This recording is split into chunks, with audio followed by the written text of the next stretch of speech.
There's only one reason COVID restrictions are being lifted this week, and that's for Boris Johnson to have a positive headline and appease the hard-right headbangers calling for it. The "it's just flu" types, the "we have to live with it" types, the William Wallace wannabes squealing for freedom, the red-faced, frock-mouthed, rabid face of Little Britain. Of course, it isn't just his base he hopes to win brownie points off, but the backbenchers who put in letters of no confidence and who are crackpotted enough to cheer the end of these restrictions too.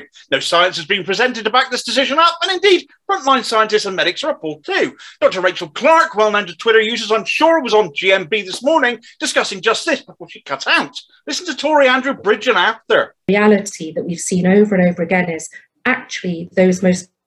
OK, the line's just frozen, but while... Thank goodness.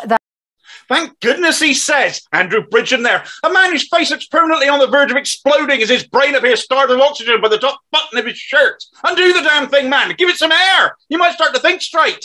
The absolute disdain and arrogance on show for Bridgen is typical of these ERG types, devoid of common sense or rationality, speaking down on the very real threat still shown to the public by this virus. Frontline NHS workers have done more than anyone else during 2 years of pandemic, but 175,000 people are dead due to it. Many more have been hospitalised and been left with the long-term effects. I'll take this moment to say thank you to all NHS staff working so hard to care for COVID patients right now, especially those at the Royal Cornwall Hospital who saved my wife's life just in the last few weeks, ill as she was, from this apparently milder Omicron strain. A great many of us owe them the same debt of gratitude. The least we could do is listen to them and not the idiot in charge who has spent most of the pandemic on holiday or in hiding or having parties or after nearly dying from it himself saying let the bodies pile high in their thousands rather than let the economy suffer. Though suffer it has anyway under his preposterous leadership.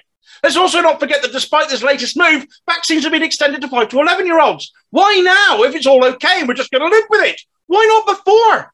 There is no scientific or medical grounds for his actions. The absence of witty imbalance speaks volumes. Sage haven't been consulted. Cases will likely increase again as positive people no longer isolate. We're likely to see another variant in time again, which may be milder, but may not. And businesses will be left to decide how to deal with COVID themselves without support. And yet again, it'll be the bumbling fool in number 10 responsible who doesn't give a shit about anyone but himself.